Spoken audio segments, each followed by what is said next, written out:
The situations portrayed in this program are very dangerous. They have been performed by trained professionals in order to replicate worst-case scenarios of real-life hazards. Viewers should not, under any circumstances, attempt to replicate any of the situations presented in the program. Coming up on House Hazards. I'm ready to rock. Here we go. The team pushes a stereo system to its auditory limits. A backyard party heats up. Look at how high the flames are going. You can feel the heat all the way over here, Home.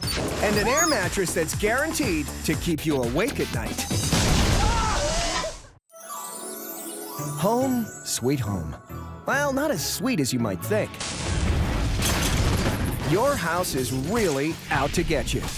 There are thousands of hazards hiding in every home, and our team of experts will separate the fiction from the facts so you can avoid domestic meltdown. Scientist Francesca will expose the hidden dangers lurking in every home. Engineer Dan will show you how everyday appliances can turn from labor-saving to life-threatening. And special effects expert Brendan will recreate the worst-case scenario.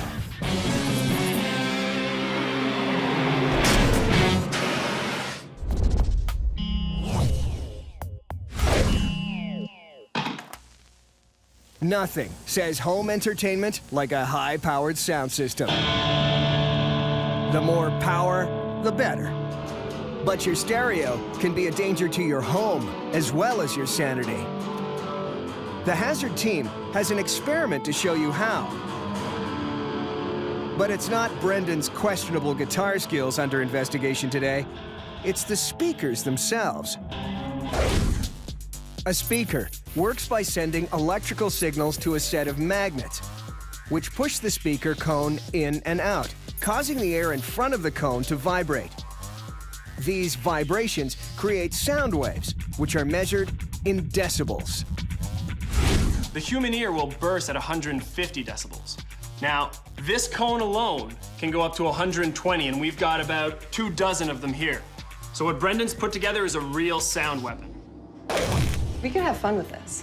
Yeah, imagine if we pumped like 150 decibels into a window, for example. This is a real hazard. Sound is a form of energy that travels in waves. Normally, they're invisible when moving through the air.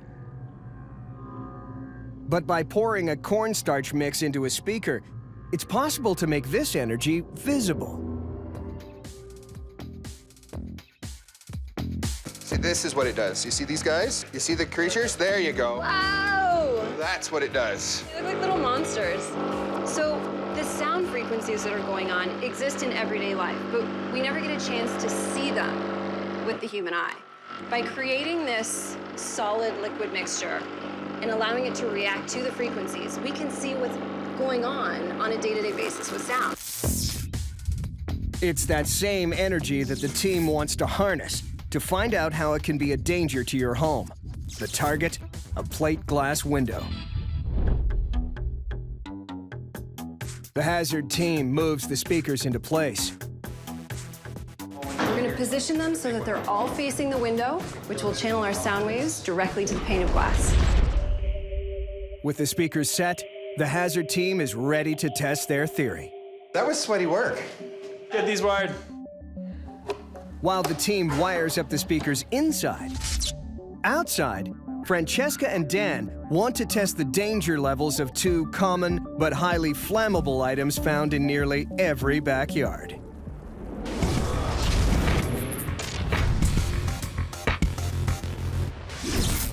Ah, the backyard party. Burgers, booze, and open flames. What could go wrong? As Dan and Francesca are about to find out, plenty. First up, the barbecue. Responsible for $29 million worth of property damage every year, it's a major hazard waiting to happen. And what fuels the barbecue? Propane. Today, I'm gonna be cooking propane tanks instead of burgers. Dan has an experiment to determine how hazardous these little canisters really are. Turn this thing on high and light it up. You probably want to get back. Actually, guys, you guys want to get back too. Well, Guys, hopefully come on. no one Back, is back. stupid enough to put propane canisters directly onto the grill. But accidents do happen. Anytime you've got flammable gas and an open flame, there's a potential for disaster. But Dan is conducting this over-the-top experiment to prove a point. Barbecues can get up to 700 degrees Celsius. And if those tanks warm up that much, that gas is just going to want to blow out. Oh, I'm hearing something. And I see flames. Barbecue's on fire.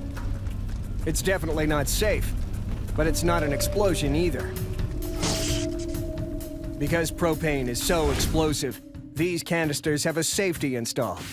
They have pressure relief valves. When exposed to extreme heat, they slowly release the propane inside. In this case, the valves did their job, which is why there are only small bursts of flame instead of a violent explosion.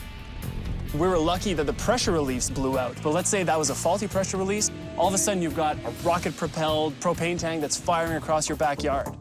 But Francesca has something up her sleeve that could leave you with more than a hangover to deal with the next morning.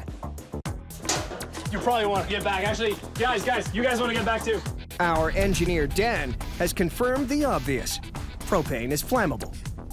But he also revealed how there are safeties put in place to prevent an explosion. Now, scientist Francesca is going to show what happens when a poolside cocktail party meets an open flame. For those who like to entertain at home, a tiki bar makes perfect sense. Why travel all the way to Hawaii when you can bring Hawaii to your own backyard?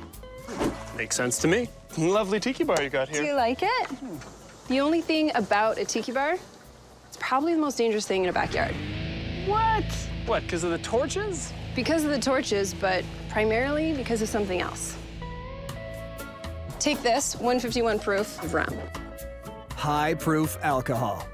It's not just a hazard to your liver. More volatile than jet fuel, it can send your tiki party up in flames. Francesca is conducting an experiment to show just how flammable 151 proof rum is. The fun begins. When it's wet, gunpowder typically doesn't burn. But if the liquid has enough alcohol in it, it lights easily, despite being soaked. So we're at a party and drinks are being poured. Oh no! Rum spilling all over. Our rum We've is got pouring everywhere. flammable liquids. Not completely unfathomable. What else do you have at this tiki bar? Flame source for ambiance, but now it's close to our 151 proof, which goes up like that. That's pretty hazardous. But I feel like that's a little bit of rum. What if you had a lot of rum? Like a really good party going. A really good party. We can make that happen. It's a bit of a shame to be Yeah. throwing this around. Yeah, definitely Watch making out! me a little sad to see all this alcohol being spilled. As alcohol heats up, it becomes easier to ignite, which makes this bright and sunny pool deck the perfect location for a Tiki Inferno. Let's do it. Ladder up.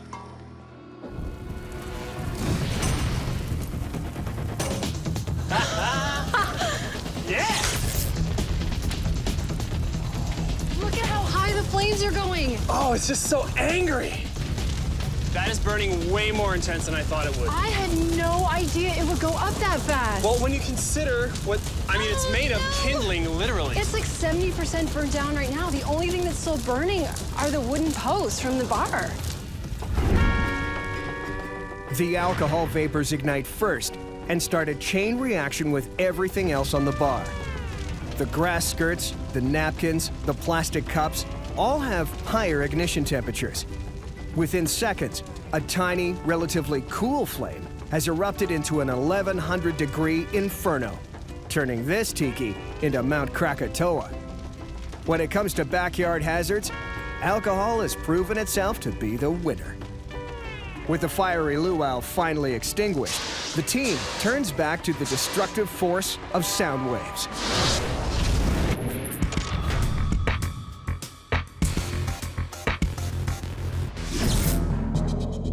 The hazard team wants to know if a high-powered sound system can actually shatter a plate glass window.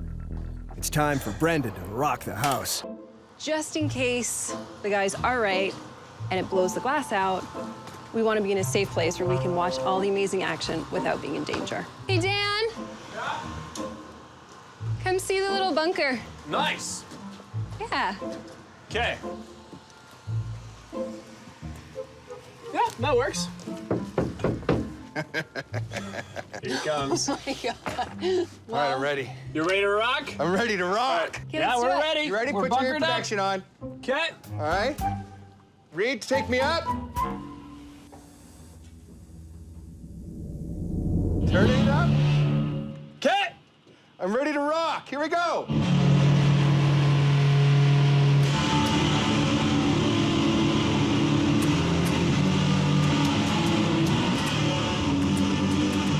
It's shaking a little bit, but It's not giving it that, like, violent shaking that you need to break glass.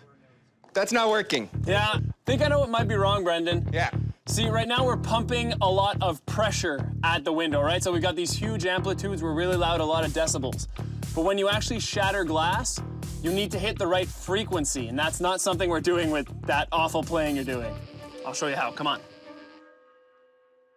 The situations portrayed in this program are very dangerous. They have been performed by trained professionals in order to replicate worst-case scenarios of real-life hazards. Viewers should not, under any circumstances, attempt to replicate any of the situations presented in the program. The breaker box. This unassuming gray panel keeps power running throughout your home. But it's also one of the most hazardous spots in your house. More than 28,000 electrical fires start in homes across North America every year. Many of them because of faulty wiring in a home's breaker box.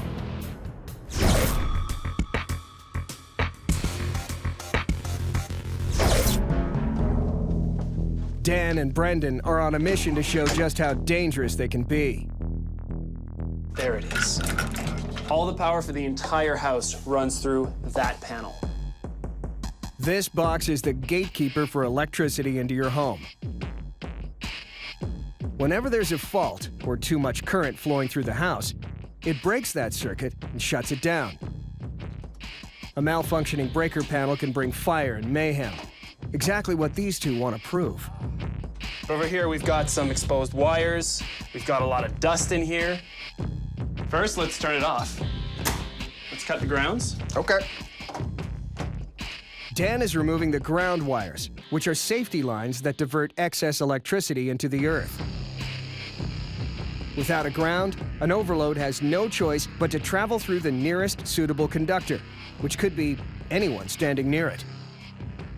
This may seem like sabotage for the fun of it, but Dan and Brendan are simulating the kind of dangerous conditions in thousands of homes across North America. Completely ungrounded panel. We've got a lot of exposed wires. We can strip the wire so that there's arcing. Okay. Sounds good? Yep. Switch. When electricity jumps through the air from an exposed wire, it produces a visible spark, an electrical arc that can start a full-blown house fire. You know, we could pop a breaker and just jam something right in. Actually, what I was thinking is, why don't we jam a fork into a breaker to complete a circuit? Believe it or not, people actually stick metal objects like pennies and foil into their breaker boxes, thinking they can cheat a faulty circuit, often with electrifying and deadly results. We've got an arc, we've got a short circuit. I think we've got ourselves, An electrical fire? yeah. Most breaker panels lie hidden in closets or basements where flammable objects can pile up without being noticed. Exactly the conditions they want to recreate. The only thing left to do is to turn the power back on.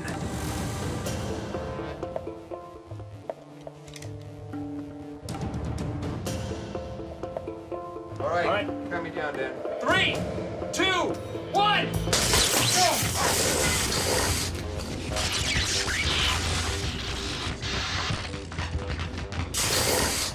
Oh, man. Nice. That works. And now we got a nice electrical fire going. Perfect. With no grounding and no way to stop the current, As soon as the power is switched on, an electrical spark ignites the material in the box, spreading to the walls and ceiling in seconds. Oh, wow, look at that go. The guys are on hand to quickly contain the situation, but in a real breaker box fire, the entire house could go up in flames before there's any time to identify where it started.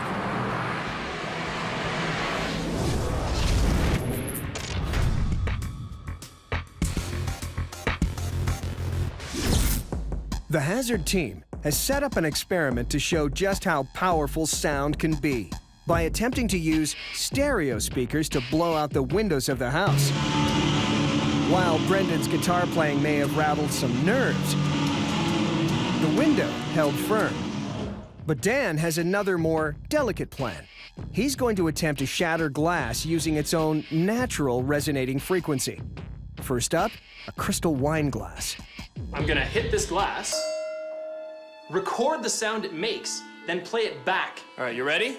As the amplitudes overlap, the glass should vibrate violently and eventually break. Okay, patch it through. Okay, I'm gonna send the exact same sound that the glass made into this speaker, and we're gonna see if it's gonna shatter. Ready? I'm ready. Good? DJ Jan.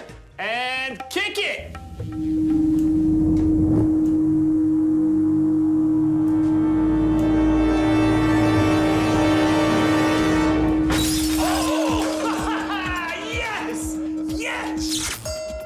With the high-speed camera, you can see how the glass actually flexes back and forth at the same frequency as the recorded tone, nearly 450 cycles per second.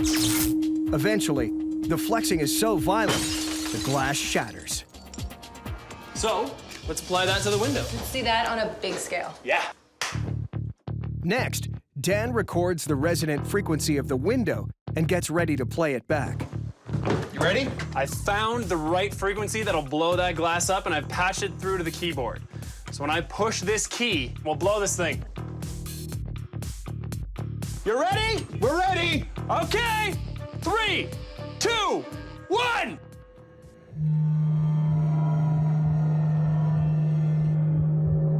Unlike the wine glass, the window glass is much thicker and has a much lower resonance. Okay, that didn't work. These speakers just aren't big enough for what the team has in mind. They want to blow the window out. For that, they'll need to bring out the big guns. But before Brendan reveals what he has in mind for the window, he has his own propane experiment he wants to conduct.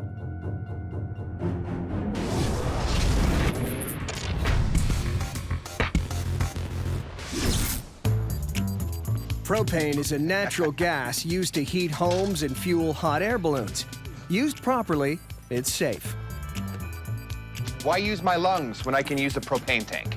That's why the greatest hazard of all is human stupidity.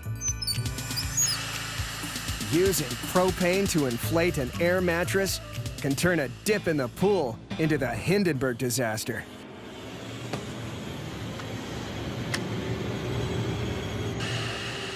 Brendan has inflated an air mattress with propane, and he's wired an ignition source to show just what happens when a static spark meets gas in something other than an approved container.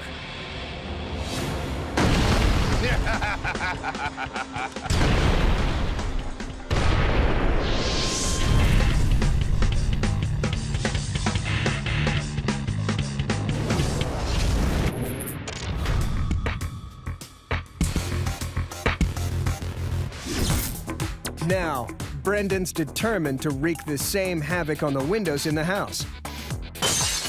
The team has successfully shattered a wine glass using sound frequency. But they're finding that busting window glass is much harder.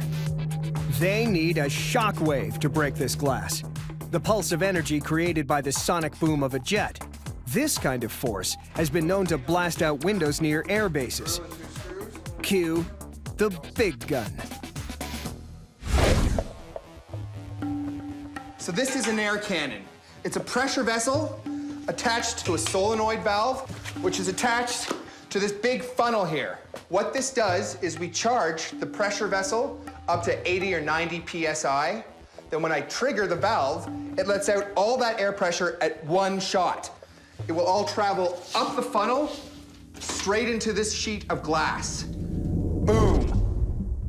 An air cannon and a speaker cone both create air pressure, but with one crucial difference.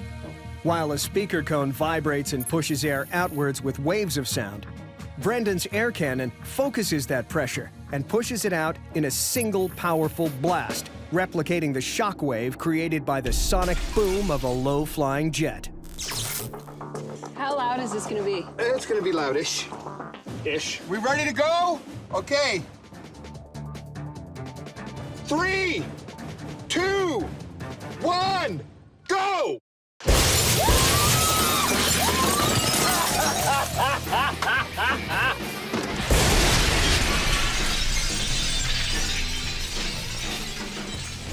Whew, that would have gone right for my neck. No kidding. Oh, that was exciting. Shall we assess the damage? Let's. All right. Oh, wow. Look at that. It just completely blew apart. There's huge pieces everywhere. The air cannon acts in the same way as a speaker, but exerting a pressure of 90 PSI. The team has proved that sound can damage your home with frequency and pressure. Definitely a hazard. That is one dangerous hazard.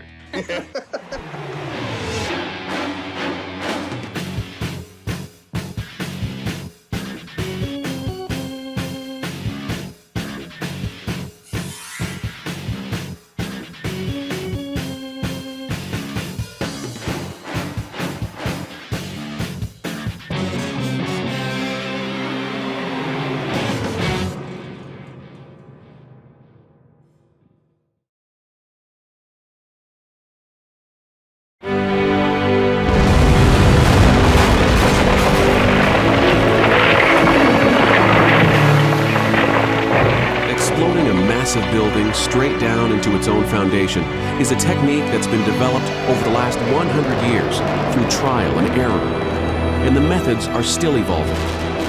Every blast site is a classroom, every structure a textbook, and every detonation is a potentially lethal lesson in the relationship between steel, concrete, gravity, and high explosives. In the early days, the men who blew up buildings were powerful renegades. Today, the men and women who handle these violent projects are meticulous professionals, known as much for subtlety as for destruction. Introducing the Blasters. 5, 4, 3, 2, 1. Bye now.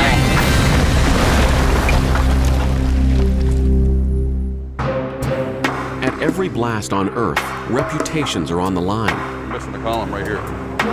In Charlotte, North Carolina, blaster Steve Pettigrew grapples with the task of bringing down this sprawling 600,000 square foot convention center surrounded on all sides by fragile buildings. The good news is it's not real tall. So if it was 10 or 12 stories, it would be a little more difficult. It's one of the largest demolition jobs planned on the planet this year. We're right down the middle, so we're cutting the building in two. Just going direct here. But more than just the building is at stake. You're still 1,000 back there, right? I'm at 800 milliseconds here, you're still at 1,000 back there, right? If Steve fails to safely flatten the center with just one push of a button, it will be his second problem project in a row, an unacceptable track record for any blaster. To probably truly punch through a 30. In Hamilton, Ohio, this father and son blast team are preparing to take out this old bridge foundation, which sits just 1 meter away from the fully operating new bridge. To do it, they're relying on dynamite and a group of rookie laborers who have never handled explosives before. This is how we detonate this stuff.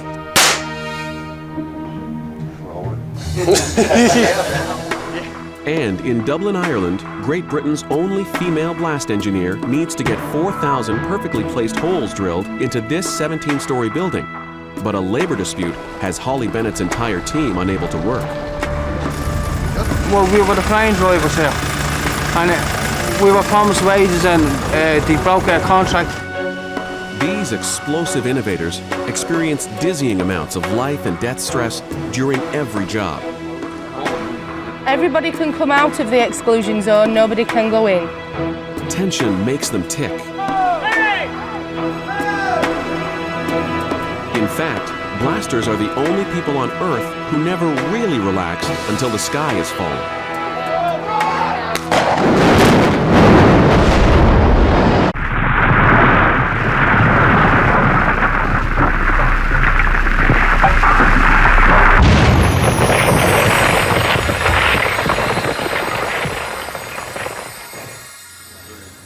Steve Pettigrew is respected as one of the best blasters in the world. He holds the world's record for the longest blast ever performed, a 62-second series of explosions that brought down Veterans Stadium in Philadelphia, Pennsylvania. But his specialty is giving sports and entertainment venues their final wave.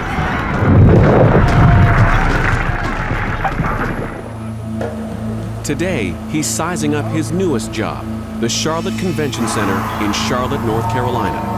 It's only 6 stories tall, but it covers 600,000 square feet, an entire city block, making it one of the largest buildings in the world scheduled for explosive demolition this year. About 100,000 square feet is parking area, and the rest of it is floor space, and also was a kitchen in the lower levels. What makes this blast especially difficult is not how large the convention center is, but where it's actually situated. We're exposed on all 4 sides. Every side has a liability. The liabilities include several glass-fronted hotels and towers, plus Charlotte's main bus terminal. This multi-purpose building contains diverse architectural challenges for Steve as a blaster. To bring this building to its knees, Steve has spent 12 weeks planning out the details. How close are you to wrap it up? Ooh, probably about another hour. This blast is especially nerve-wracking for Steve Pettigrew because if the Charlotte Convention Center doesn't fall, his name as one of the planet's most trusted blasters will. Steve's last project, a mothballed nuclear power plant located in the wilds of Indiana, was a humbling experience. That was an industrial site and it was wide open, and there we tried to keep it simple. We basically had 2 positions that we were shooting. Steve knew this structure was earthquake-proof, and it's not located near any other buildings that could be damaged by flying debris.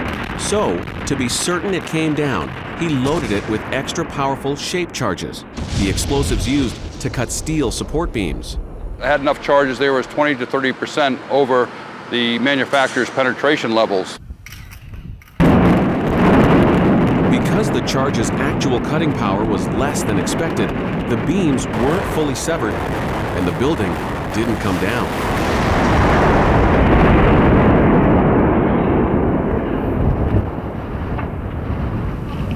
I guess it was earthquake-proof! It's what blasters politely call a hang-up. Hang-ups are very rare. It's always a little embarrassing and hard to talk about. When you have a failure meaning that your charges don't penetrate or work as they're supposed to, it's just a matter of going back and reshooting it. Could that same thing happen in North Carolina? If it happened here, we'd gather with the local police, building department, have a contingency plan, but it won't happen here. One hang-up is grim, but 2 in a row would be a nightmare. Who's going to hire a blaster that can't bring down a building? All right, here we go. While Steve grapples with his task, 2 generations of Gustafson men are now in Hamilton, Ohio, continuing a family tradition. I mean, how many other people get to, basically have Baghdad in the middle of a town and get away with it and not hurt anything?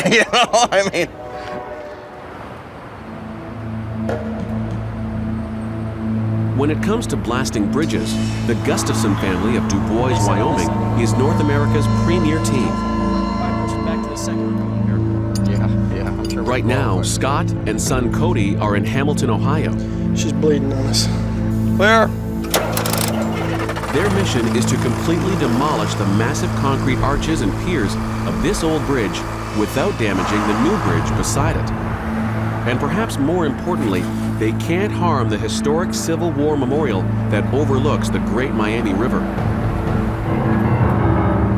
Not far from this site in 1863, Confederate soldiers crossed into Ohio on a deadly 1,000-mile raid that would see almost 600 casualties.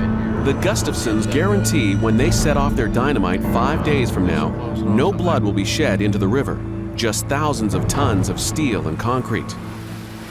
The bridge has already had the top deck removed. What remains is one massive concrete block resting on 5 columns. To break that structure into pieces that can be easily extracted from the river, the Gustafson blast team is boring 1,200 holes. Each one will be stuffed with dynamite. 5 arches done. Gonna go put the Mini back up on the trailer, and we're done with it. Got about 40 more holes to do with the big drill, and we'll be ready to load tomorrow morning. Imagine the bridge as a tooth and the muddy riverbank as its gums. Underground, the bridge has a long root that also needs to be exploded and pulled out. There's no anesthetic for this job, just a 4-meter-long drill that's chewing through replacement bits.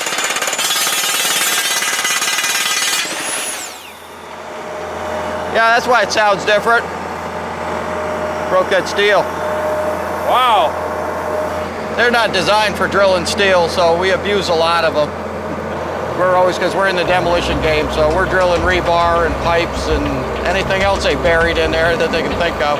You don't know what it is until after you get it all apart.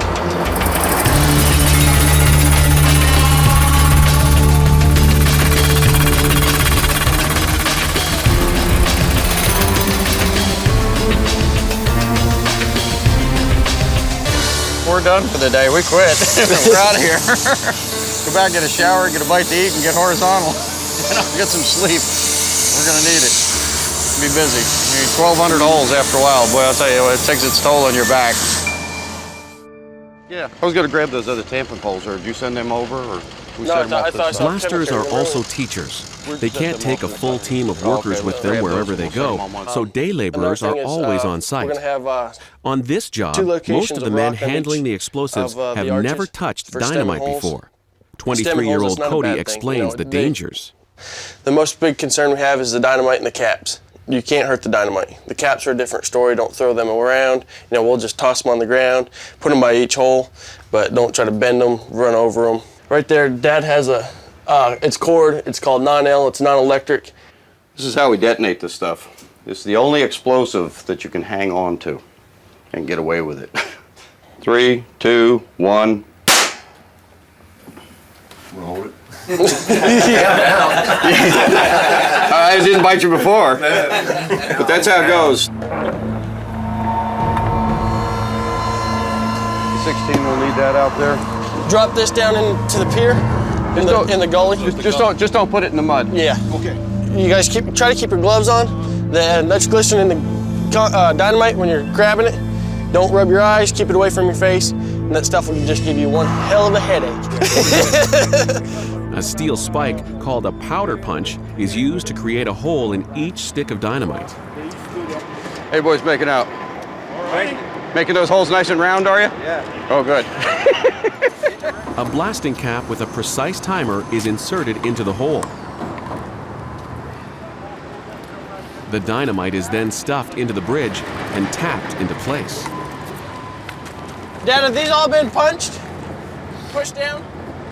Scott's plan is not to explode the bridge all at once. He wants the 1,200 individual explosions to flow across the river from left to right over the course of 2.5 seconds. This will lessen the amount of vibrations caused by the blast. And that's important because a single explosion using this much firepower would be strong enough to cause serious damage to the nearby war memorial. Where are we at? 1,221? In this row here, 1,127 down in those holes. cones, just do it. To keep rainwater or other moisture from entering the loaded blast holes, each hole is sealed with an inverted cone. Those cones then get covered and filled with gravel to weigh them down. Excellent. Good deal. When one of the arches on the bridge is fully prepared, bundles of chain link fencing are rolled out. Then geotech fabric is anchored to the fence. Without this protective covering, the blast would spray pieces of concrete in every direction. You know, see, the biggest thing is if this thing takes off or whatever, and we throw a lot of gravel up in the air or something like that, and you got any kind of wind drift or something like that, you know, I mean, if it's slack like this, it just kind of goes up and comes down. But I mean, you know, that's why we safety everybody back. You know, we're not expecting it, but, you know, it's still the blasting game, so, you know, you want to be real careful with it.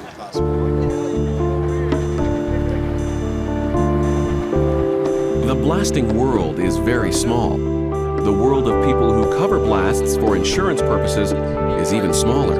This is Mr. Gustafson. migrated.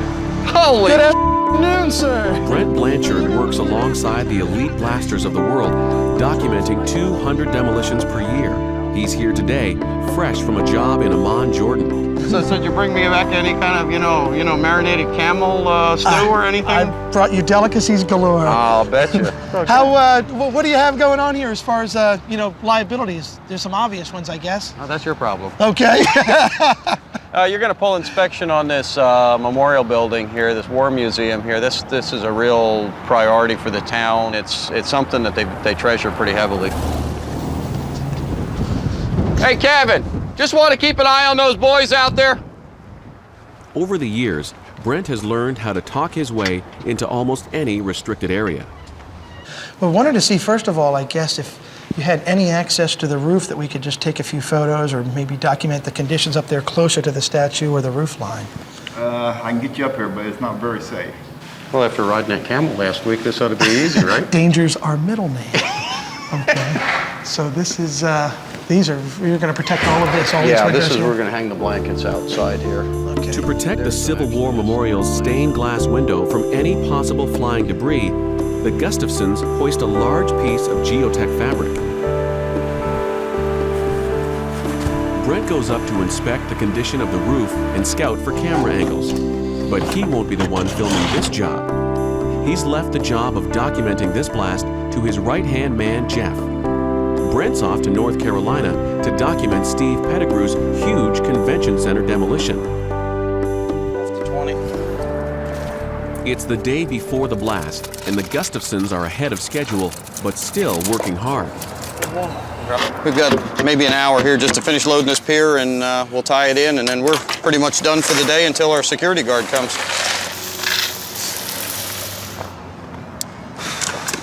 Hot. 50 years ago, Scott's father was a pioneer in the blasting business. Here, Dad. Today, his son Cody is on the cutting edge. Here's a cup for you. Huh? Yeah. With all the day laborers at home, the true professionals can finally relax a little. Is it the red one goes to the blue one, or the blue one goes, well, we don't have a blue one. Wait a minute, which one do we cut first? Is the red or the yellow? Yellow ground or red ground? Wait a minute, I'm getting tangled up here.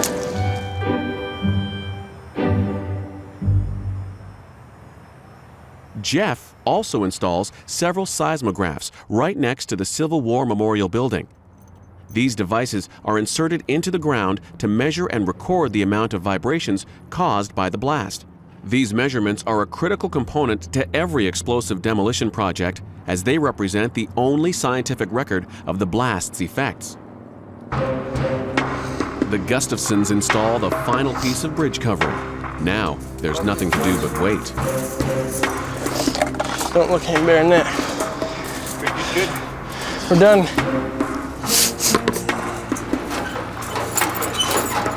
Good job, Jack. With time to kill, Cody has a chance to soak up some rays and hit the country's most exclusive driving range. Play some golf. Got a little driving contest, relieve a little stress.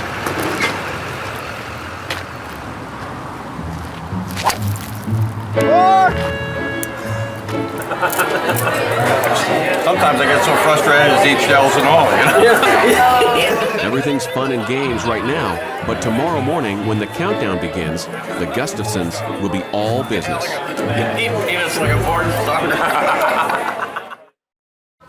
So, okay, officers, heads up.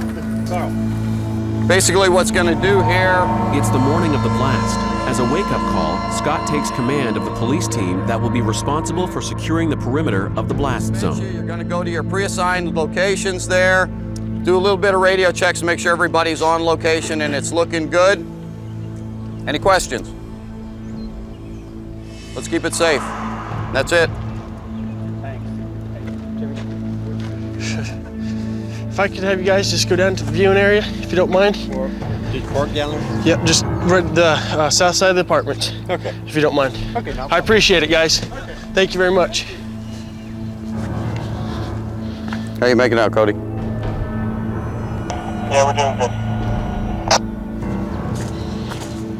good. Cody goes onto the bridge to make a final check of all the connections.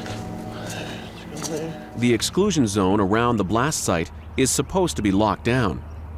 Yeah, we got a guy in a wheelchair back over here. Someone pushing him out of here? People keep an eye behind But stragglers who aren't aware of what's going on continue to appear, frustrating the Gustafsons.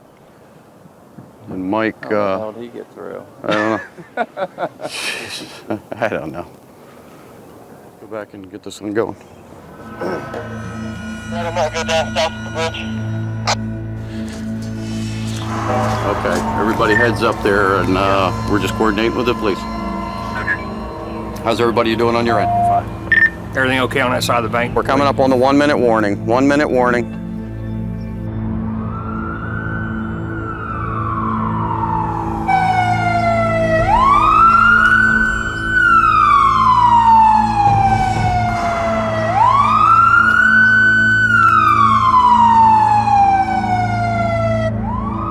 Contractor personnel, all clear. Roger, time director to personnel, all clear. Police all clear? Police all clear. As a favor to the man who hired them for this blast, the Gustafsons are letting his son push the detonation button. The starter will become engaged when he squeezes the button, and the blast will occur when he releases the button. Okay. Hold that button down. Do not let it up. You can hold it down right now. Do not let it up then. You got it down? Going for the 10 countdown. Here's 10. 10, 9, 8, 7, 6, 5, 4, 3, 2, 1. Hit it.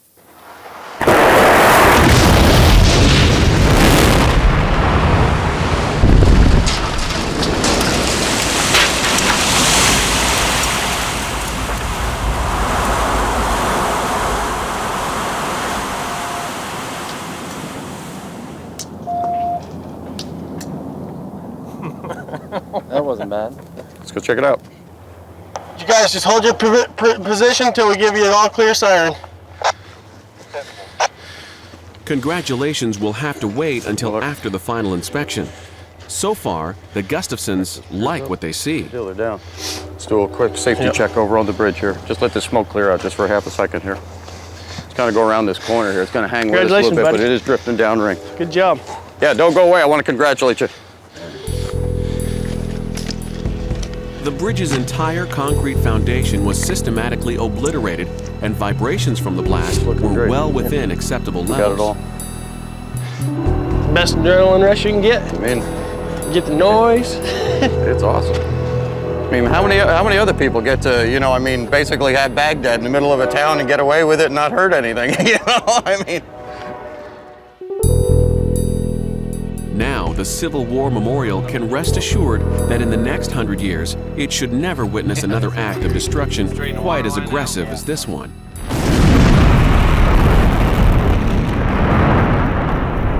The blast is a total success. For Scott Gustafson, there was never any doubt. Great way to start a Sunday morning, isn't it? Love it. Back in North Carolina, Steve Pettigrew is experiencing plenty of doubt. He's preparing to demolish this enormous building by using an array of heavy explosives. It's one of the biggest blast projects planned anywhere on Earth this year. With more than 40 people working under him, a big part of Steve's job is communication, and already he's at a disadvantage. The newest members of his crew don't speak English. Yesterday I tried to look around the site just to troubleshoot, but today I'm dedicated strictly to wiring. To start that wiring, Steve needs more than 2,000 specifically placed holes drilled into the building. The job of making sure the Spanish-speaking laborers understand exactly how and where to drill those holes falls upon Steve's colleague, Bo Hinton. You want interpreter one? Okay, first thing we want to talk about this morning is... The drilling plan gets explained, then implemented.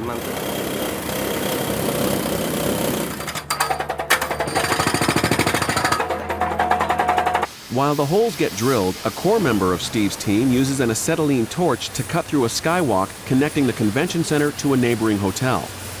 If the explosion happens perfectly, the skywalk, seen right here, should remain suspended and unscathed.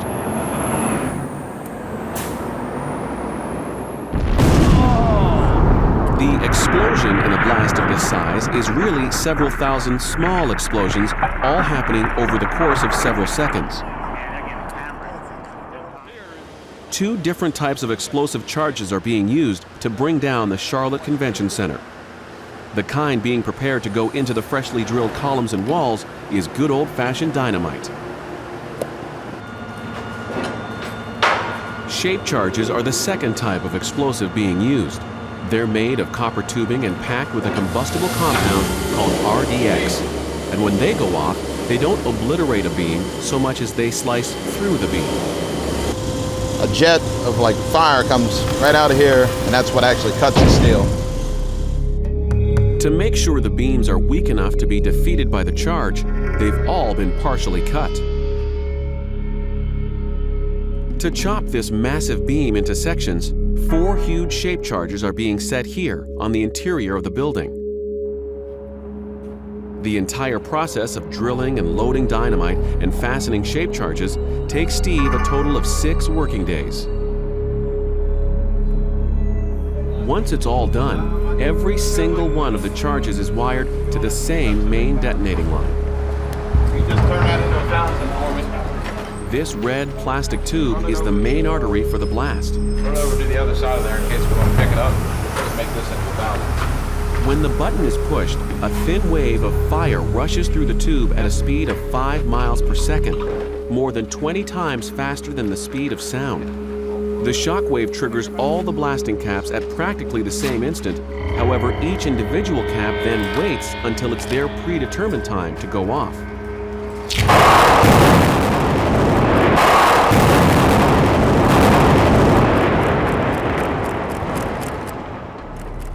Watch again. At the Gustafson's blast in Ohio, the caps went off first. Then, starting from the far end of the bridge, the real explosions marched down the line.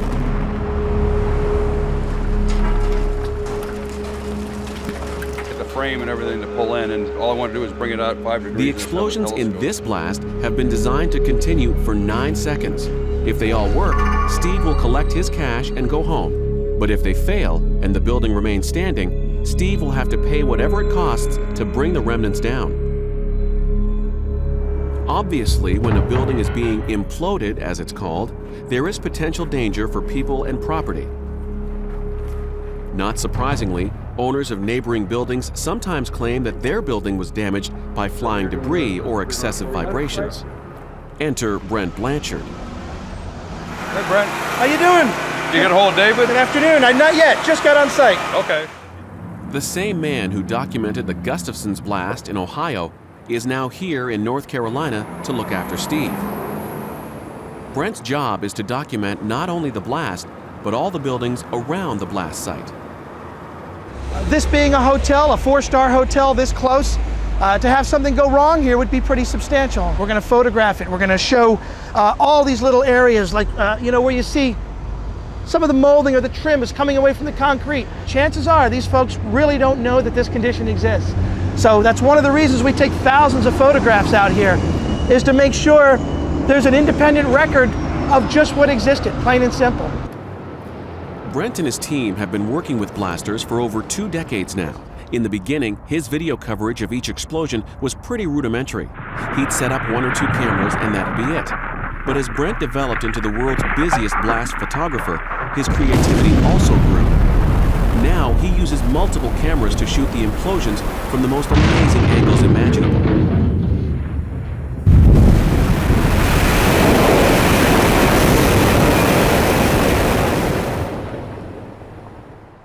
Brent has been working with blasters for so long, he's learned most of their trade secrets. We're standing somewhere. Steve explains the plan. He wants Brent to get the best footage possible because when the dust settles, Steve will scrutinize the blast tapes, the same way a boxer watches film of his last fight. It's the only way to truly know what went right or what went wrong. On a big blast, some of Brent's cameras get intentionally destroyed, so there is no tape in the expendable camera. Instead, a cable runs all the way to a video recorder. The key to success is positioning the camera and cables in a way that keeps them from getting crushed for as long as possible. When that cable is severed, it's game over. To understand how the convention center will be demolished, watch this high-rise blast. This building is taller, but the principle is identical. The blast obliterates the middle of the structure first, effectively cutting it in half. Next, delayed charges cause the two sides to fall towards each other.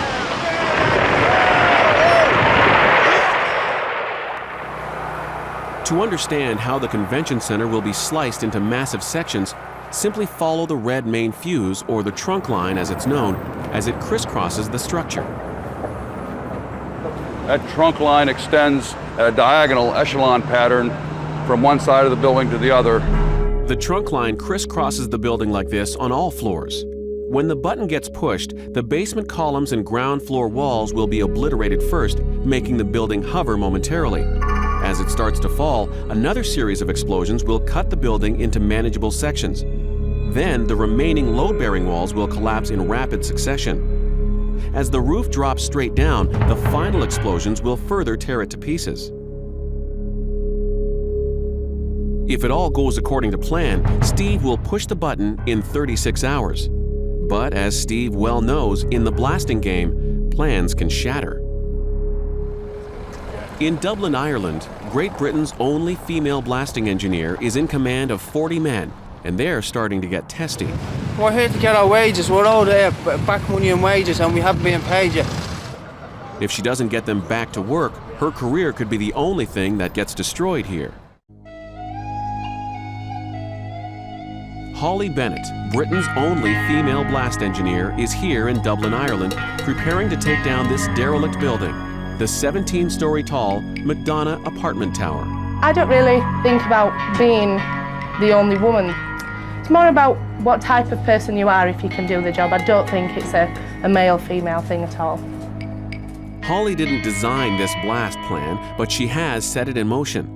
That means she's ordered all the explosives, hired all the workers who have weakened all the walls, removed the asbestos, and drilled over 4,000 holes. It's been really quite difficult, to be honest with you. The lads have been working non-stop. And it's just been tough in every respect, really. It's not easy to organise an explosives demolition in 4 weeks. Blasters have to be leaders on the job site. Are you dating them as well? Or do you want me to come up? Holly's in charge of 40 people, and if they're not working, she's not happy. Today, the crane operators are boldly staging an impromptu strike that could cost Holly hundreds of hours worth of lost labor. We're here to get our wages. We're all there, back money and wages, and we haven't been paid yet. Holly pulls some strings, and in less than 90 minutes, the crisis is averted, and the entire job site bustles again. Good thing, too. Her senior colleagues are here, fresh from their successful blast in Jordan. Without these men, this blast can't happen. There's just too much work for one person to safely handle. 4.8, yeah, that's right. Bunches. And then we should have 240, 4.8 eclipse. Yeah. False status. That's it. Holly's been working with controlled demolition for 9 years, but her start at the company wasn't very glamorous. At Controlled, I was the office junior, believe it or not. I worked in the office making tea, that kind of thing, and then made an off-the-cuff remark about wanting to be an explosives engineer. The more people that laughed at me because I'd said it, the more determined I was to do it. Get them outside. Every blast has its complications. For this one, it's the proximity of its neighbor, the Axis Convention Center. It is incredibly close to the Axis Centre. It's only 8 metres away. The McDonough apartment building is constructed from large panels. The panels can break away during collapse and come to rest on the outer edge of the debris pile. When that happens, the growing pile of rubble can turn into a mountain of a problem. Sliding panels could crash into the glass-fronted convention center. We've had to put protection in place in the form of steel containers with rubble inside to ballast them. As the saying goes, good fences make good neighbors. To make the apartment building collapse safely, the 4,000 individual charges that Hawley's team is now loading into the building have to go off at precise intervals. The apartment building is almost like two separate structures that share a common wall. The plan is to demolish the supporting walls and columns on the lower levels of this side first. When it begins to drop, the other half of the building should lean ever so slightly in to fill the void. Then, less than 1 second after the first round of explosions, the charges sealed into the foundation of this side will go off. Hopefully, the entire building will then begin falling away from the convention center. 20 years ago, blasters used copper wiring that was initiated by an electrical charge. Hello? Cell phones put an end to that technology. Static electricity created by these devices can accidentally trigger an electrical system. Well, the entire system that we use is non-electric. These tubes that you see here are literally plastic tubes. Using a totally non-electric system like this is really the only way you can do things these days. It's just 18 hours until the blast is scheduled to happen. I think it's done. There's only 3 holes on stairwell to do.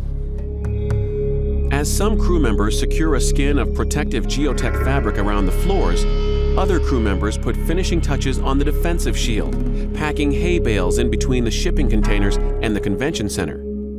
And if these containers move, this will arrest it and stop damage to these columns. But we don't foresee the containers moving, it's just an extra precaution.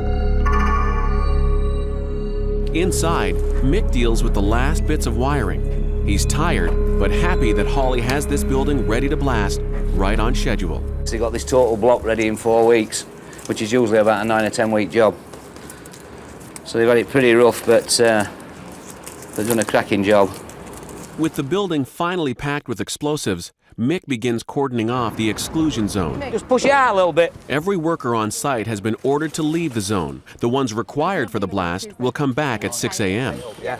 Nobody's going back in today either. No.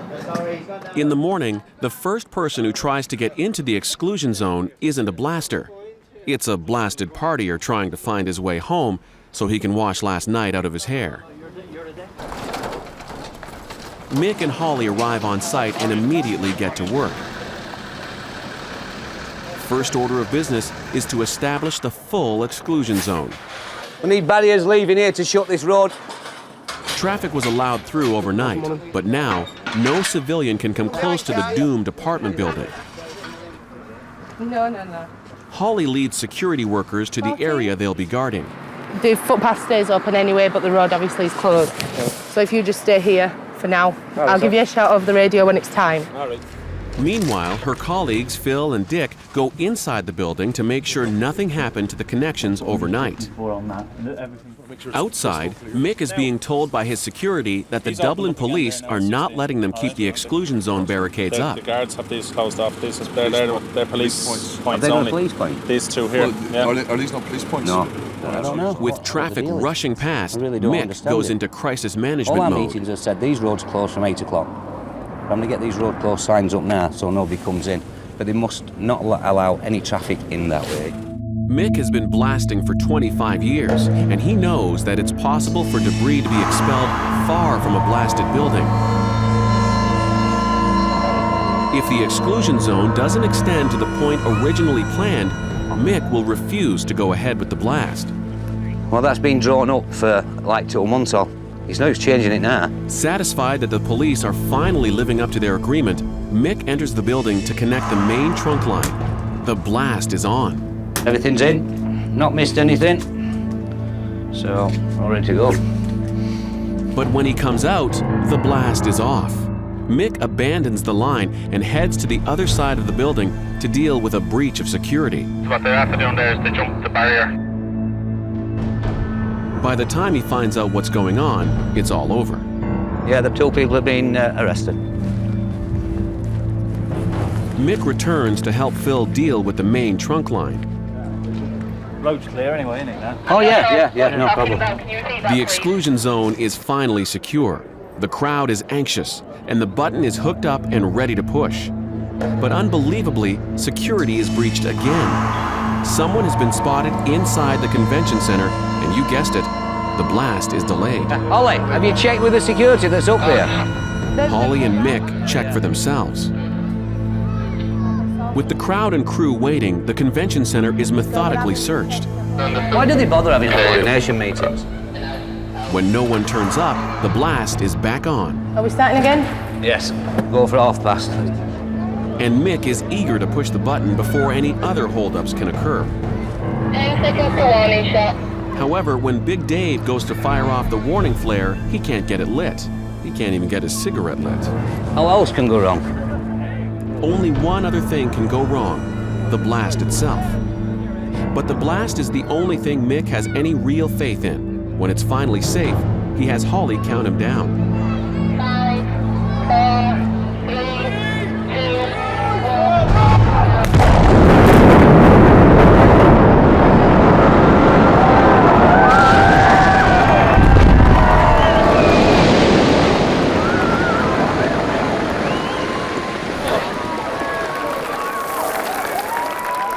As the crowd roars its approval, Big Dave heads toward the convention center to assess the results. Fantastic job, absolutely fantastic. I mean, these guys have done miracles here, and to get this down in 4 weeks is unbelievable. We've cracked one window, unfortunately. That ain't the end of the world. Definitely on this job. Can't ask for anything better than that.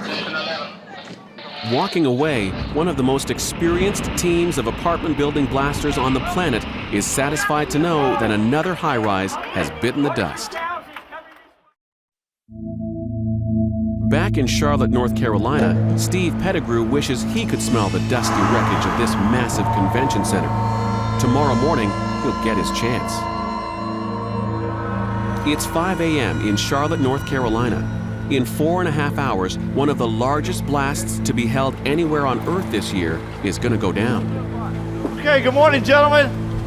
Everybody knows what we're doing. Today's the day. To be on site today, every worker must sign in to the exclusion zone. Hey, this morning, everybody sign in. 6:15, I'll block the street. I'll put the trailers out there, then we'll get this fence pulled back across here. Before the blast can happen, every worker must sign out of the zone. This last-minute work is all about safety. Crews fill any gaps in the protective barrier that encompasses the blast site. But take up that slack. Steve's been up for hours. No sense in losing 50 feet of line. He's overseeing the installation of the final bit of detonating line and the dumping of gravel around the base of the building.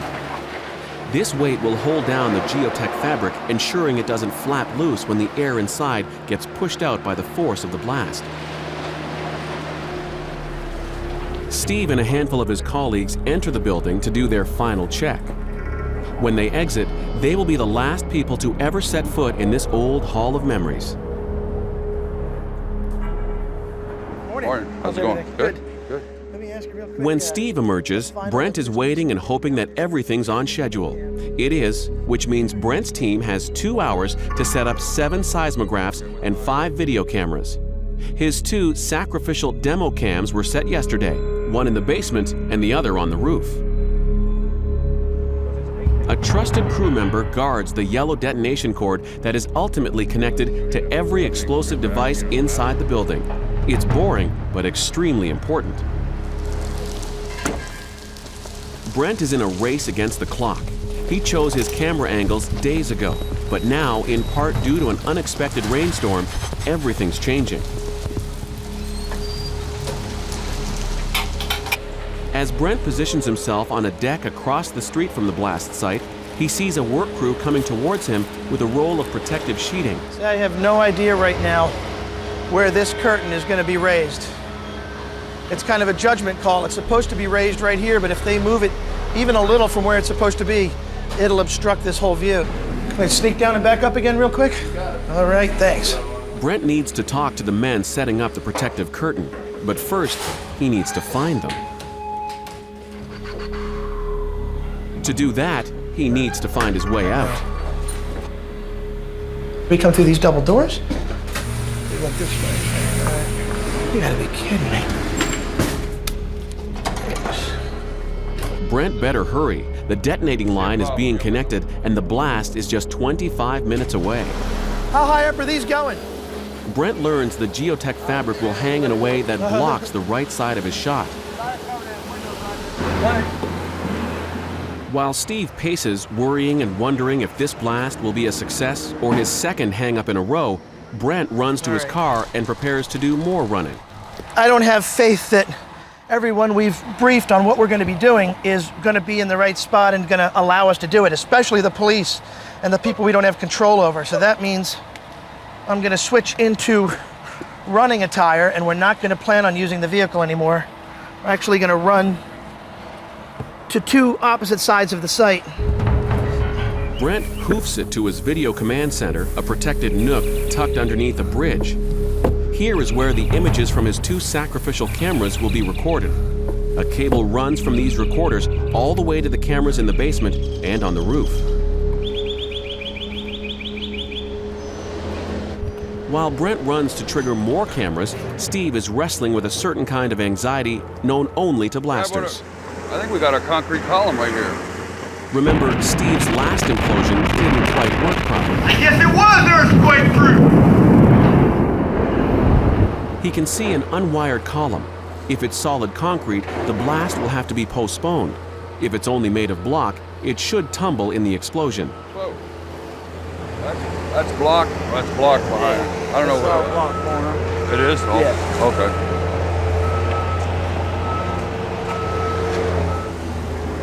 I think it's just block. I thought it was a concrete column on the corner there. But Loaded, but it's not. I think it's just block. With 8 minutes left, Brent heads to his final camera location. When he emerges onto the roof, he discovers that another member of his team, Lisa, is already one step ahead of him. So how you making out? Good, I'm all set up. I moved it closer because I think it's a better angle with the building. Okay. I didn't need to run up here? Pretty much, yeah. Presidente had it covered? Okay.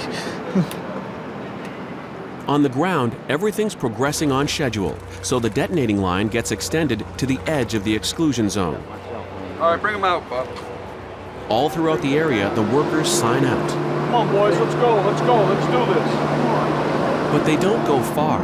Everyone wants to see the blast. However, some people want to watch a little too closely. Hey, just so you know, you have a guy right on the front corner of that parking garage that's just to the north. 4 construction guys look like they're from the Coliseum. Okay. They were up on the top deck of that parking garage.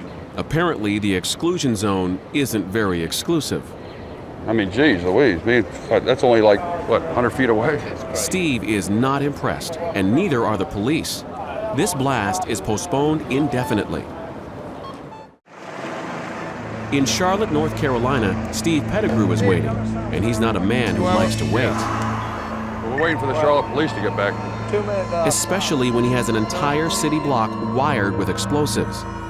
The exclusion zone around this blast site was seriously breached 6 minutes before the detonation was due to occur. Now the police are finishing their sweep, and Steve is preparing to fire. Nobody in there. Nobody in there. As the detonation button gets attached to the fuse line, the police confirm the exclusion zone is now vacant. As the wire watcher teaches the building owner's son how to push the button, Steve sounds the 2-minute warning. All right, 2-minute warning. It's nerve-wracking. In the last decade, 2 people have been killed watching blasts. One in Canberra, Australia, and one in Glasgow, Scotland. Then, to Steve's disbelief, another man appears out of nowhere, well past the police line.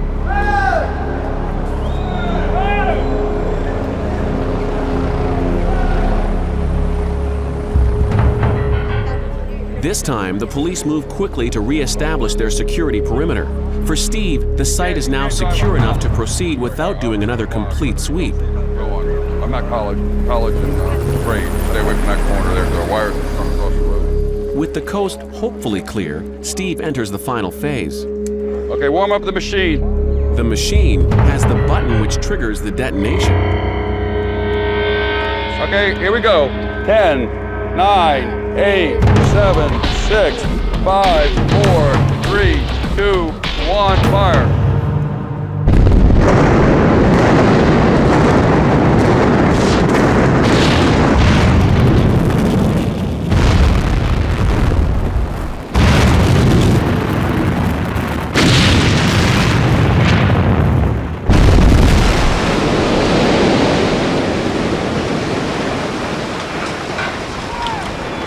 That looked perfect from the very first look. From what we've seen, that looked perfect.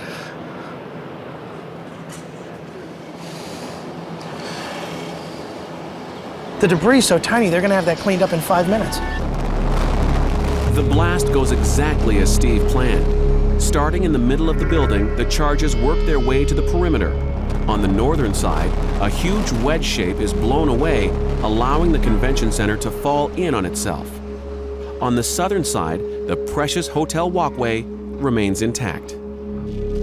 On the eastern side, look at how well the shape charges sliced perfectly through this main beam. All Brent's running around paid off handsomely. He got incredible footage from inside the building, and the camera on the roof surfed the crest of the explosion for 5 seconds before the inevitable occurred.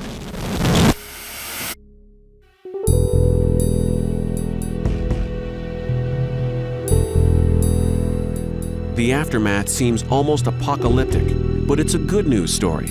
The blast has successfully brought the convention center down to the ground. Steve calls Jeff, his main project manager, to confirm the success. Jeff, yeah, looks good. Walkway's still standing, you know. Yeah. I think we got 3, 4 broken windows so far. Shut off? Yeah. All right, thanks. But overall, you got to take what you got. It was good. It was real good. So you're happy? Happy, yeah. It's a real good shot. Steve has done it. By bringing down the Charlotte Convention Center, his reputation as one of the greatest blasters in the world remains standing. In the world of blasting, there are no award shows, no trophies, no big parties to honor the men and women who create these jaw-dropping spectacles. Blasters live isolated lives, often away from home, focused on one thing and one thing only: perfect destruction. That's the prize. When the countdown is on, don't get behind a wall. Get behind the blasters.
The situations portrayed in this program are very dangerous. They have been performed by trained professionals in order to replicate worst-case scenarios of real-life hazards. Viewers should not, under any circumstances, attempt to replicate any of the situations presented in the program. Coming up on House Hazards. 3, 2, 1. Things light up under the sheets. A flesh-eating competition in the kitchen. Just gotta get the bones in there. And a party Dance, dummies, dance. hits the deck. Home, sweet home. Well, not as sweet as you might think. Your house is really out to get you. There are thousands of hazards hiding in every home, and our team of experts will separate the fiction from the facts so you can avoid domestic meltdown. Scientist Francesca will expose the hidden dangers lurking in every home. Engineer Dan will show you how everyday appliances can turn from labor-saving to life-threatening. And special effects expert Brendan will recreate the worst-case scenario.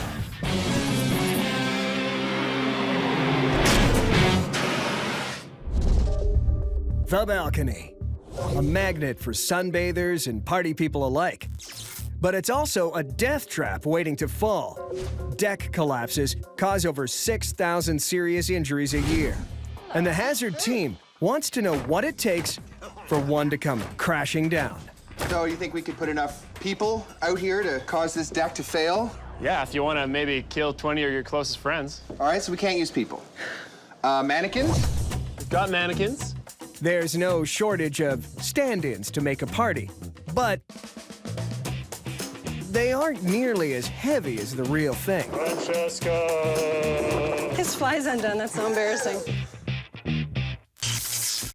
Most building codes set the weight limit for balconies at 100 pounds per square foot, meaning this balcony can hold about 2,000 pounds or 14 people safely. I think it's the best to put as much weight as we can on the far side of the balcony. Okay, sure. We'll load it up. To compensate for mannequins, Dan and Francesca are going to add giant water barrels, which, when full, should be enough to overload the deck.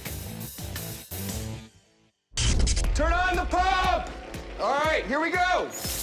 And as each barrel fills, Brendan is adding the equivalent of 2 extra people to the deck, inching the weight closer to the safety limit. Nice aim, Brendan. They're all full. The weight of the water is now equal to the balcony's maximum capacity. But even with the additional weight of the mannequins, it's still hanging firm. We really can't see any more stresses, or the balcony didn't even bow at all.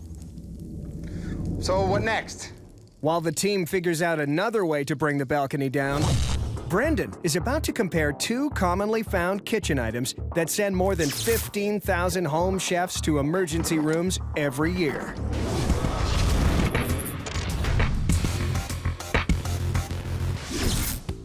The meat grinder, a hazard that pounds flesh and bone through a series of crushing blades and tiny holes in the front. Stick a digit in there, you lose a finger. Pitted against it is drain cleaner, known by its chemical name as sodium hydroxide. Able to destroy anything organic in minutes, just think what it can do to human flesh. So would it be more dangerous to stick your hand in the meat grinder or in a pile of sodium hydroxide? Instead of a human hand, we're gonna use this beautiful rack of ribs. All right, guys, come here. You have 10 minutes to pulverize a rack of ribs. Meat grinder, sodium hydroxide. Okay. You got 10 minutes. Go. All right. This meat grinder is going to leave the sodium hydroxide in the dust. You can't compete with the brute force of these spinning blades that are just going to pulverize whatever I put in there. What Dan isn't thinking about is the amount of sodium hydroxide that I have. With this amount, it is going to turn those ribs into a meat milkshake. Dan, are you ready? Yes. Francesca, are you ready? I am so ready. Okay then, 10 minutes. Go.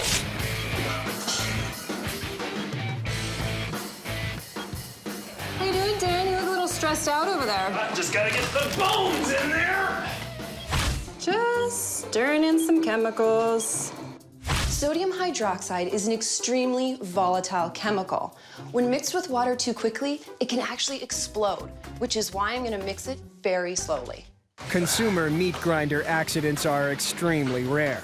But when there is an injury, they're often so severe, they result in limb amputation.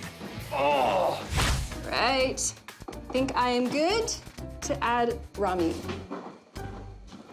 How's the muscle work going over there? I just took a little break to let you catch up, but I'm almost done. Oh, catch up. I'm done. No, you're not. Look at your meat. Look at mine. Much more of my meat has been pulverized than yours, and I think I just broke the screw. Let's get a wrench in here. Brendan, can you get me a wrench, please, good sir? As the clock ticks down, Dan and Brendan are trying to fix the meat grinder, while all Francesca has to do is wait as her drain cleaner attacks the ribs. Hey, Brendan. Yeah? How much time is left? 2 minutes. Huh. 2 minutes. You have 10 minutes to pulverize a rack of ribs. Go. The team is comparing which kitchen hazard is worse for your flesh, a meat grinder or drain cleaner.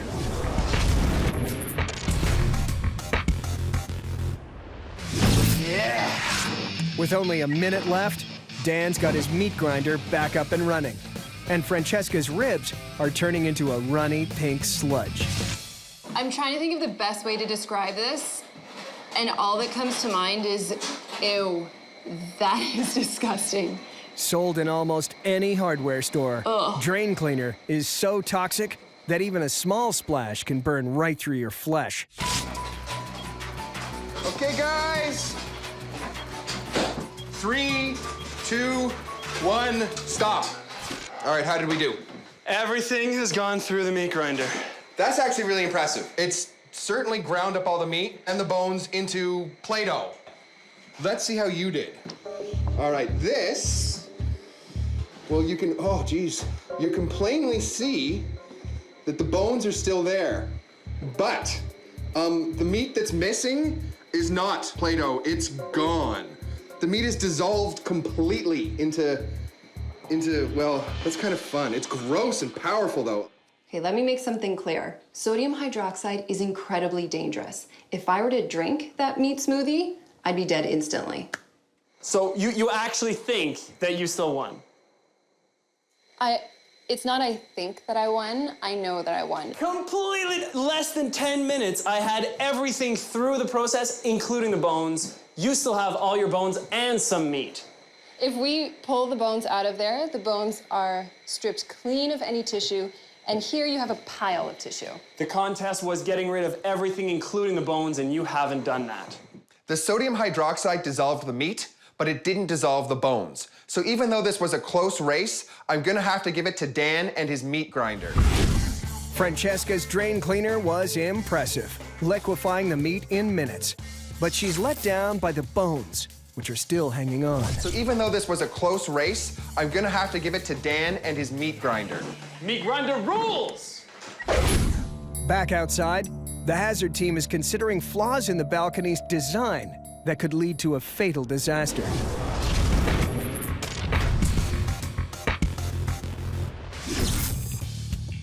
Most residential balconies use a cantilever design to support the people standing on them. This is the same design used in bridges, cranes, and even airplanes. But not all cantilevers are built the same. Cantilever is basically a beam that's only supported at one end. Now, since just putting weight on our balcony didn't work, we're gonna test out some cantilever to see what it takes to break it. This is one type of cantilever design. It's got this extra support wire out here, like a suspension bridge. This is a great design, very strong, but this isn't what we've got upstairs, so let's get rid of this. This one here is a little bit better, because we've got our support far out, and our unsupported beam doesn't jet out too far, so it should probably hold a good amount of weight. But that's not what we want either, is it? No, so let's get rid of it. That looks about right. Yeah. On our balcony, the weight is being transferred back inside the house, making it extremely hard to break. But in a party scenario, there's also movement, creating a dynamic force that often surpasses the weight the balcony was designed to hold. To show this, Dan and Brendan are rigging up the exact amount of weight the poolside cantilever was designed to support, 150 pounds.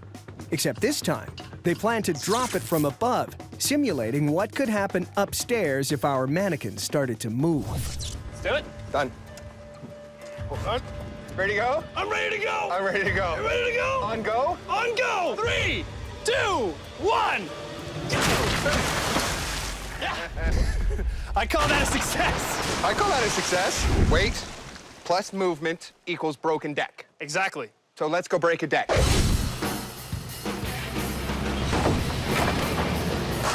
Now that the hazard team has learned how to move this party, Brendan is bringing out the big wheels. You like that? But this isn't just an exercise in demolition. Brendan's using the giant forklift for something more delicate, dancing. We're gonna have to get this a lot higher if we're gonna get him to dance. By hanging the mannequins from a wooden crossbar, puppet style, the crew can move them up and down like a wild party. Okay, you guys all ready? Yeah, they're all hooked up. Dance, dummies, dance! The situations portrayed in this program are very dangerous. They have been performed by trained professionals in order to replicate worst-case scenarios of real-life hazards. Viewers should not, under any circumstances, attempt to replicate any of the situations presented in the program. Everybody knows that you should never take an electrical appliance into the bathtub with you.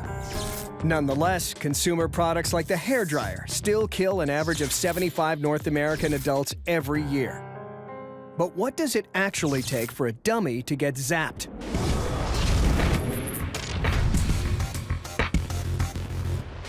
Everybody's afraid of electrocuting themselves in the bathtub, right? That is true. In the morning, you've got a curling iron, a hairdryer going on in the bathroom, and you've got running water everywhere. Yeah, you have a hairdryer and curling iron running at the same time? I do. It looks good. Thank you. But we are legitimately afraid of electrocuting ourselves in the bathroom. Absolutely. So we're gonna see how realistic that fear really is. I've got a hairdryer, I'm gonna plug it in. We've got our mannequin, which rigged up with some twinkle lights in the bathtub. We're gonna throw this thing in and see what happens. And that's the test. If the twinkle lights come on, there's enough electricity in the water to kill a human. It's gonna light up like a Christmas tree. Exactly. Plug in the hairdryer. All right. Hairdryer's working. Gonna throw it in, see what happens. Ready, in 3, 2, 1. Guys, can we get the lights back on? I kind of figured this would happen. We just basically blew the circuit. So what you're saying is it's okay to blow dry my hair while I'm in the bath? No, I'm not saying that it's okay to put an electrical appliance into your bathtub. What I am saying, however, is that there's a lot of things that need to go wrong in order for you to electrocute yourself. Gotcha. To keep people from being electrocuted, most new homes across Europe and North America have a built-in safety measure. Normally, electricity flows out of the outlet, through an appliance, and back into the outlet. Inside the circuit is a ground fault interrupter, or a GFI, that measures the current going in and out.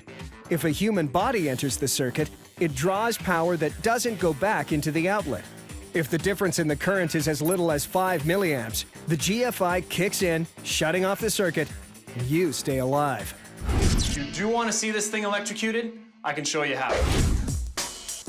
All right, guys, it looks good. Let's get it down by the mailbox. In order to demonstrate a real electrocution, Dan is bringing the experiment outside, where he has a power generator without a built-in GFI. Perfect. Just like in the bathroom, Dan's experiment must create a circuit, except this time, there will be nothing to measure the current going in and out, allowing the electricity to travel from the hairdryer into the water, through the mannequin, and back to the generator without any interruption. Frying anyone stupid enough to be standing in the bathtub. It's good to start filling up the tub? Yes, madam. The ladies are loving this. All right, that looks like about enough water. Drinking water is nowhere near as conductive as salt water is. So for example, let's say our handsome mannequin decided to have one of these lovely, refreshing spa baths. So now we've got water that's about 100 times more conductive than normal drinking water. Next thing we need to do, set up our hairdryer with our generator. And then drop it in? And then drop it in. Yeah, there you go. All right, we're ready to rock and roll. You should be terrified. Are you scared? Say nothing if you want us to go. I think he wants us to go. We're good to go. All right, everybody, we're good to go. Can I borrow that for just 1 second? What? Thanks.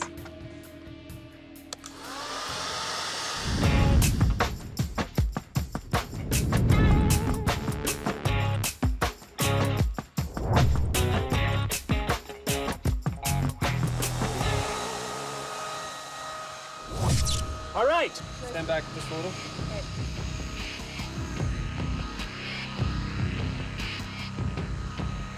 In 3, 2, 1. They're lighting up! This is amazing! We did it! This is really dangerous. This water right now is completely electrified, and our dummy, as you can see, is literally getting electrocuted.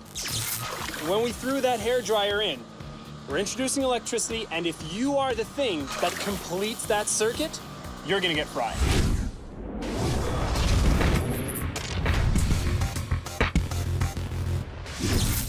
With the balcony carrying over 2,000 pounds of weight and the mannequins finally able to move, the hazard team is ready to test its strength once again. Let's watch the show. Dance, dummies, dance!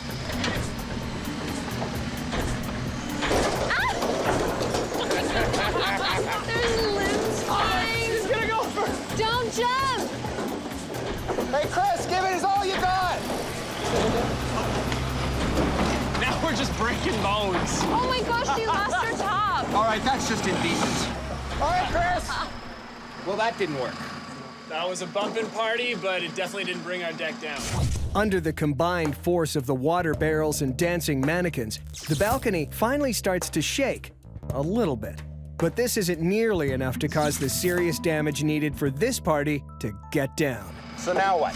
Last thing to do, poor maintenance, you weaken the structure. Let's do that. I got the tools. Let's destroy this deck.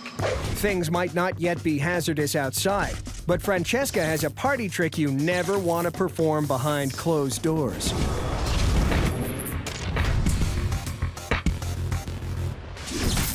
Here's one way to create fireworks in the bedroom. What could go wrong? Francesca may seem crazy playing with fireworks in a bedroom, but unfortunately, this wasn't her idea. Every year in North America, 900 curious pyros push the limits of evolution by mixing fireworks with the indoors. Even storing fireworks indoors is a bad idea. After all, it's explosives inside your house. Let's blow it up. So for this experiment, Francesca's not going to just light up a few sparklers. She's making a full New Year's Eve display. Okay, in 3, 2, 1. In 3, 2, 1.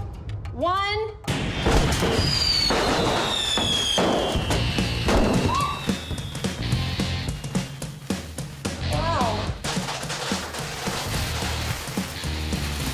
It's getting a little smoky. More than just a fire hazard, fireworks also contain toxic chemicals, gases, and heavy metals, which, when combusted, are released into the air. Worst smoking section ever. Holy. Fireworks in a bedroom. That is one way to heat up a bedroom.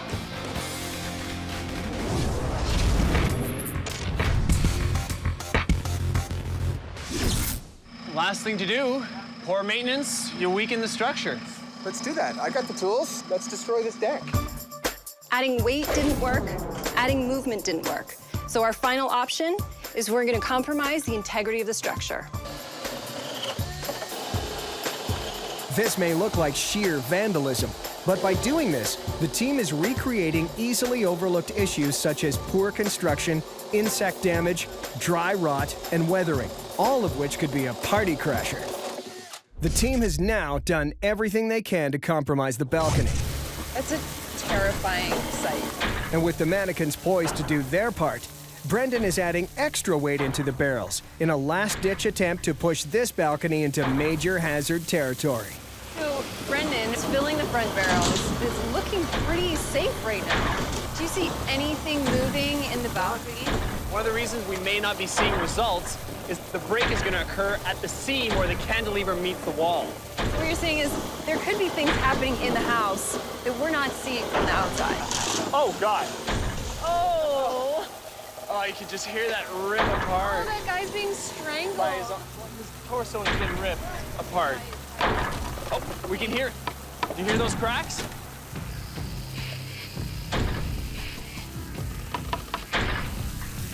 Oh, it wants to go. You can hear the cracks.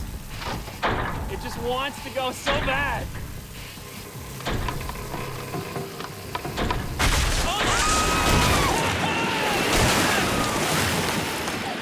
Yeah! Right down. Boom!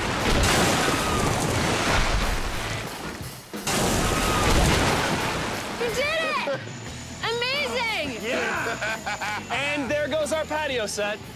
Man, that thing took a punishment. The end product is exactly what we wanted, right? Catastrophic failure. We added a little more weight, with those mannequins bouncing up and down. We distressed the beams. All those three elements came into play, and the deck went bye-bye. Well, this would be your 20 or 30 party guests had we actually been doing this. Weight, movement, and wear and tear equals a huge hazard for patios and balconies. Had this wood been old, aged, termite damage, with that weight, this is absolutely feasible to have happened. So patios, house hazard, decks? Absolutely. Yeah, without a question. Great. Who's gonna clean this up? Not me. Yeah. Not it. Not it. Not it.